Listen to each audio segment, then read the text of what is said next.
the other thing that I thought was interesting is, when we look at this and we say 0.4% of the population uses any fentanyl, and with half of that being illegally made. Remember, those are the people who identify that what they're taking is fentanyl. There's a whole percentage of low income individuals who may not be, again, included in this. So when I look at this, what I'm looking at is these numbers they give us some clues, but they could also be hiding some things. The fentanyl numbers, with 50% of all the fentanyl use being tied to the illegally made fentanyl, again, it doesn't sound like a lot, 0.2, but what we're seeing is, of course, the overdose rate is very, very high with it. And, we've seen the need for Narcan, things like that.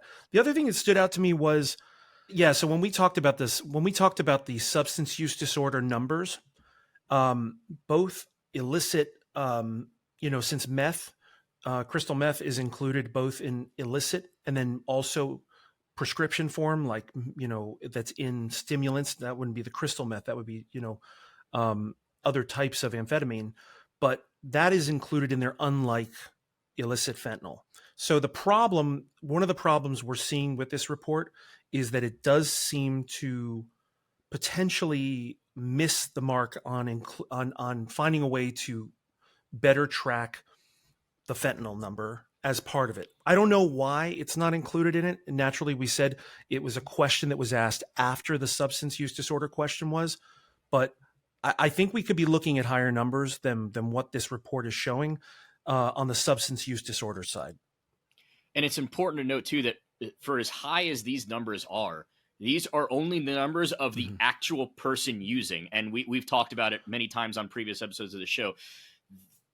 So many more people are actually affected by this because that's just the number of actual users. So for every user you have their family members, their friends, their loved ones who are also being affected by the person using. So it's safe to say that,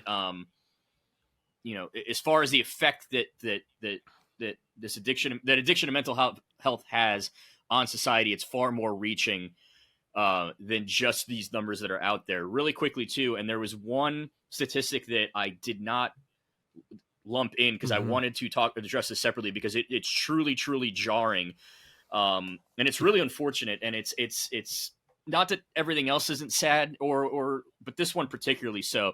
And it's pertaining to adolescents between the ages of 12 and 17 that suffer from severe mental health issues, specifically depression. So adolescents between the ages of 12 and 17, 4.8 million of them experienced a major depressive episode in the past year.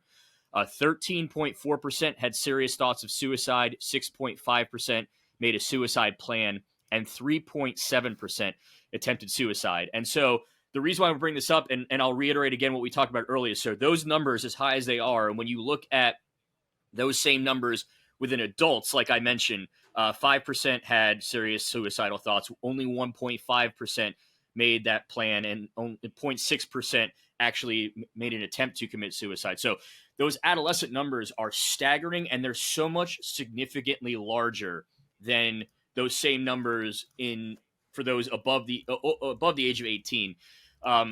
Obviously, the first thing that came to my mind is you would have to imagine that COVID played a role in those numbers, because now, unfortunately, we're seeing that when we were, for all of us, I mean, we were all locked inside too, but we've seen studies that have come out that the COVID lockdowns did absolutely have more of a severe effect on children and teenagers and young adults than it did even on adults. And so you'd have to imagine that those numbers are kind of the COVID era kind of catching up as far as statistics go. But then beyond just that, I mean, Chris, those numbers, and like I said, it's 6.5% made a suicide plan between the ages of 12 to 17, compared to every American over the age of 18, which there's significantly more of, and that number was only 1.5%. Yeah. So you take such a smaller group of population, and the number's bigger, and that's not something you typically see, and as a result, that makes it so much more severe and significant.